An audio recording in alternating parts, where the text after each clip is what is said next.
Imaginez un peu, un homme au XIVe siècle qui se lance dans un voyage qui va complètement éclipser celui de Marco Polo, un Marocain de Tanger, et ses voyages vont couvrir près de 120 000 kilomètres. C'est ça, 3 fois le tour de la Terre, pratiquement. C'est juste vertigineux, rien d'y penser. Aujourd'hui, on se plonge dans l'histoire incroyable d'Ibn Battuta. Né en 1304, il a passé quasiment 30 ans de sa vie sur les routes, traversant plus de 40 pays actuels. Son récit, la fameuse Rihla, même dictée de mémoire, bien après, reste une fenêtre fascinante sur le monde de l'époque. On va essayer de démêler un peu tout ça. Absolument. Et ce qui est fascinant, c'est que ça dépasse, mais alors largement, le simple pèlerinage. Il explore ce qu'on appelle le Dar al-Islam, bon, en gros, le monde musulman de l'époque, Oui. mais il va aussi au-delà. C'est un monde qui, oui, partage une foi, une culture, mais qui est aussi hyper diversifié, politiquement fragmenté. Faut pas oublier l'impact mongol qui est encore récent. D'accord. Et la Rihla elle-même, ce récit, c'est pas juste un carnet de route, quoi. Le titre complet, d'ailleurs, un cadeau à ceux qui contemplent les merveilles des villes et les merveilles du voyage, ça dit tout. Ah oui, c'est poétique. C'est ça. C'est un genre littéraire en soi, qui cherche à décrire les ajaïb, les merveilles, les curiosités. Mais il y a aussi, on le verra peut-être, une dimension plus politique derrière, pour montrer l'unité de la communauté musulmane, la Milla. D'accord, ça pose bien le contexte. Alors, allons-y. Qui était cet homme au départ? Qu'est-ce qui fait qu'un simple pèlerinage devient une odyssée de 30 ans? Et surtout, qu'est-ce que ce récit nous apprend, au-delà des histoires, sur son temps et sur lui? C'est parti pour cette exploration. Alors le début, c'est 1325. Ibn Battuta, il a 21 ans. Famille de juges, de Cody. À Tanger, c'est une famille respectée. Tout à fait. On nous le décrit comme instruit, pieux, il connaît le Coran. Et sa motivation première, elle est assez simple, faire le Hajj, le pèlerinage à la Mecque. Classique, oui. Il part seul. Il dit que c'est un désir longtemps chéri.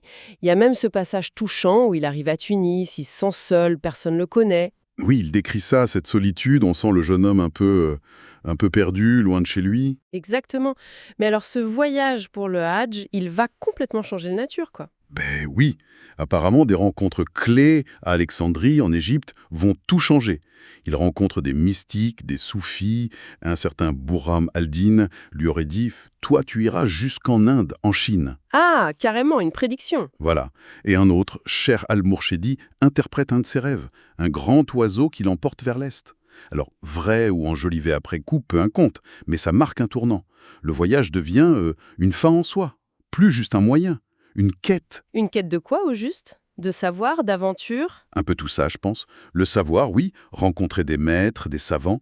L'aventure, sûrement. Et puis, peut-être aussi le statut social, les honneurs. Et quelle quête? C'est 120 000 kilomètres. C'est juste fou. Ça fait presque 11 kilomètres par jour, tous les jours, pendant 30 ans. Ébloui par Damas. La beauté de la ville, mais aussi son organisation. Il parle même de fondation pieuse pour réparer la vaisselle cassée des pauvres. C'est assez précis. Incroyable. Et là, le truc de fou, c'est qu'après son premier Hajj, en 1326, il ne rentre pas chez lui à Tanger. Non, c'est là que tout bascule vraiment. C'est comme s'il avait attrapé le virus du voyage, quoi. C'est ça. Il part explorer la Perse, l'Irak. Il descend au Yémen. Il survit même à une tempête en mer Rouge. Oui, il raconte ça, puis cap sur l'Afrique de l'Est, Mogadiscio. Ensuite, il remonte Norford, Anatolie. Il va même jusqu'à Constantinople, Byzance à l'époque. À Constantinople? Mais c'était chrétien, non? Oui, bien sûr. Mais il y avait des liens, des marchands. Il visite Sainte-Sophie, on le parle. Et de là, hop, il traverse toute l'Asie centrale. 1 an de voyage à peu près. Pour arriver où? En Inde. En Inde. Et il y reste pas juste une semaine, si j'ai bien compris. Ah non, il y reste plusieurs années. Et pas comme ce simple voyageur. Il devient cadi, juge, à la cour du sultan de Delhi, Muhammad Tughluk. Une cour très fastueuse, d'ailleurs. Juge à Delhi. C'est quand même une sacrée promotion pour un jeune pèlerin parti de Tanger. C'est clair. Et ça montre bien que ce n'est pas une errance. Il suit des routes commerciaux, il se joint à des caravanes pour la sécurité. Ses buts se diversifient. Oui, le pèlerinage, il y retournera plusieurs fois. Ah bon? Plusieurs fois à la Mecque? Oui. Mais aussi chercher le savoir, rencontrer des maîtres spirituels, Et puis, il y a les missions diplomatiques. C'est le sultan de Delhi qui l'envoie en ambassade en Chine. D'accord. Et il cherche aussi du travail, en fait. Bien sûr, il cherche des postes, des honneurs. Il sera juge aussi aux Maldives. D'ailleurs, là-bas, il est assez critique sur les coutumes locales. Ah oui? Pourquoi? Ben, notamment la façon dont les femmes s'habillent. Ça le choque un peu par rapport à ses propres normes. Attendez, donc Inde, Maldives, il va vraiment jusqu'en Chine ensuite? C'est ce qu'il raconte. Il passe par Ceylan, Sumatra, il atteint la Chine. Bon, l'étendue de son séjour là-bas, c'est un peu débattu par les historiens. D'accord. Puis c'est le long retour, Moyen-Orient. Et là, on se dit, il va rentrer, non? Bah oui. Eh ben non. Il traverse le Sahara, direction l'Empire du Mali. Tombouctou, Gao, Le Sahara, après tout ça. Mais il est infatigable. apparemment.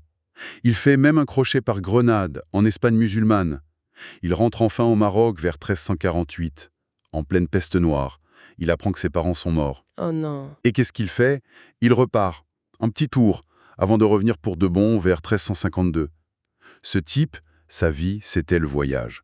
C'est pas juste un voyageur. Cette vie de dingue, il la raconte donc dans cette fameuse Rila, un cadeau à ceux qui contemplent les merveilles des villes et les merveilles du voyage. Joli titre. Oui, mais attention, c'est là que ça se corse un peu. Ce texte, c'est pas un journal écrit sur le moment, hein. Ah non, non, il l'a écrit quand? Il ne l'a pas écrit, il l'a dicté, de mémoire, entre 1352 et 1355. Donc, des années, parfois des décennies après les faits. Ah oui, de mémoire, ça change tout. Évidemment. Et il le dicte à qui? À un lettré andalou, Ibn Duzaï, et sur ordre du sultan de Fès, Abou Inan Faris. Donc t'as 3 auteurs en quelque sorte. 3. Ben oui, Ibn Battuta, le voyageur qui raconte ses souvenirs, Ibn Duzaï, le scribe qui met en forme, qui embellit, qui utilise un beau style, qui ajoute même parfois ses propres commentaires. Il ajoute des choses. Oui, il le dit lui-même parfois. Ibn Duzaï ajoute que... Et puis, t'as le sultan, le commanditaire, qui a sûrement ses propres raisons politiques de vouloir ce récit. Peut-être pour unifier, pour montrer la grandeur du monde musulman sous l'égide des Mérinides. C'est complexe. D'accord, je vois. C'est pas juste Ibn Battuta raconte, c'est une œuvre construite. Mais alors, qu'est-ce qu'on y trouve concrètement dans cette Rila? Mais énormément de choses, hein. Des descriptions de villes, l'architecture, les paysages, des observations sur les mœurs, la nourriture, les vêtements, les fêtes religieuses, des comptes rendus très précis des cérémonies à la cour des rois, ce qu'il appelle le tartib, l'étiquette. Ça le fascine visiblement. Il aime bien le protocole, quoi. On dirait oui. Il raconte ses rencontres avec des rois, des savants, des juges comme lui, et surtout énormément de rencontres avec des saints hommes soufis. Il fréquente leurs réseaux, leurs monastères, les zawiyas. Ça montre bien l'importance du soufisme à cette époque. Il y a ces fameuses merveilles, les hajaïb, les histoires un peu bizarres, comme cette tête de poisson géante. Oui, les hajaïb. Ça fait partie du genre de la rihla. C'est pas forcément du mensonge ou de l'invention pure. C'est souvent la description de l'insolite, de l'étrange, du réel qui dépasse l'imagination, quoi. Comme la baleine échouée, peut-être. Et derrière, toujours cette idée peut-être de dépeindre l'Ummah, la communauté musulmane, comme un ensemble vaste, diversifié, mais quand même uni par la foi, la culture arabe, les réseaux soufis. Même s'il voit bien les divisions politiques, etc. Oui, il n'occulte pas les divisions politiques, ce qu'il appelle la fitna, le désordre, ni les différences linguistiques, ou même entre sunnites et chiites, qu'il semble d'ailleurs intégrer assez naturellement dans son récit. Cette image est belle, un voyageur curieux, pieux. Mais vous disiez que c'était plus complexe.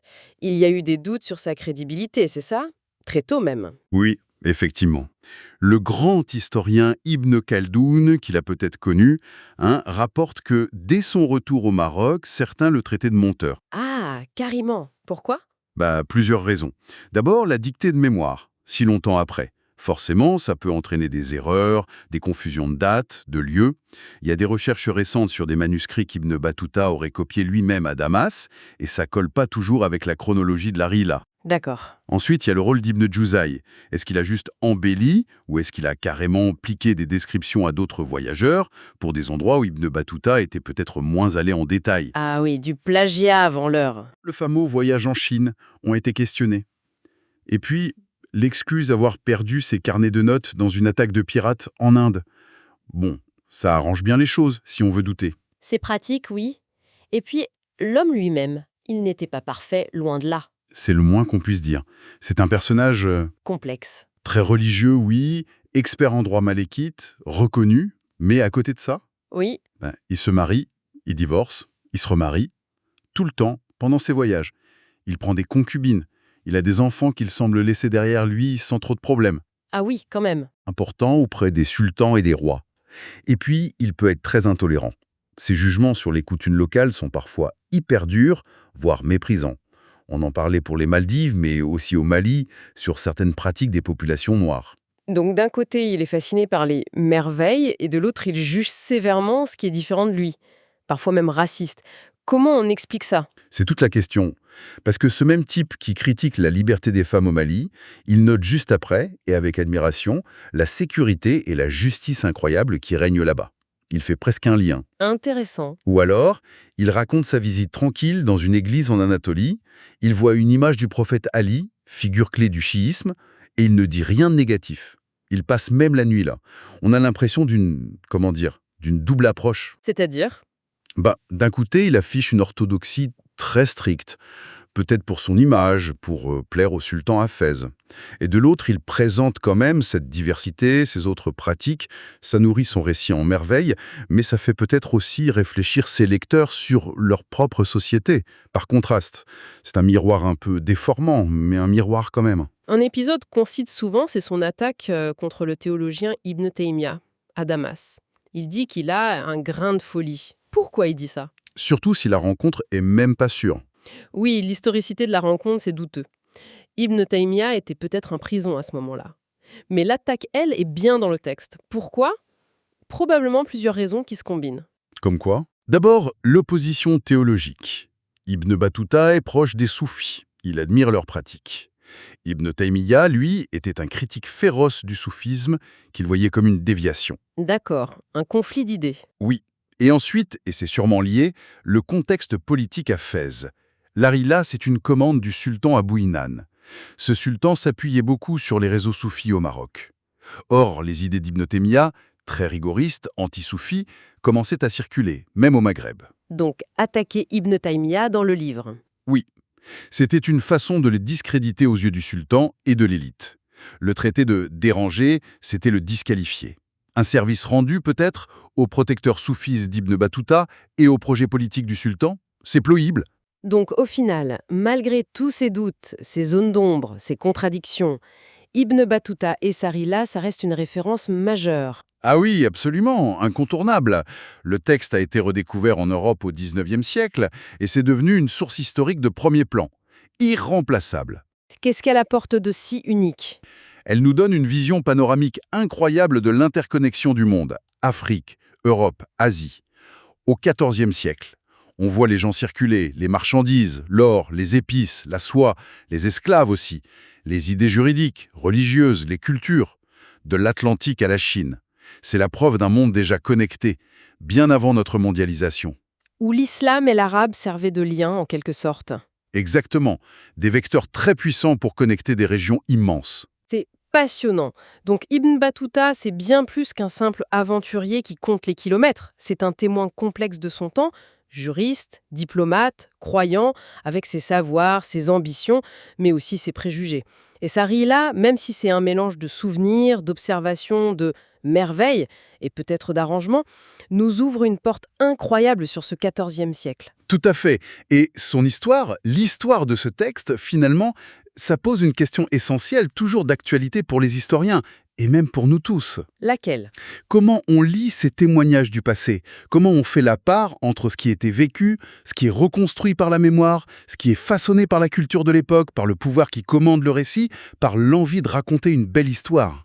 Décrypter la Rila, c'est s'interroger sur la nature même de la mémoire et de l'écriture de l'histoire. C'est ça qui est passionnant. Une excellente question pour terminer. Ça montre bien toute la richesse qu'il y a à explorer ces récits anciens.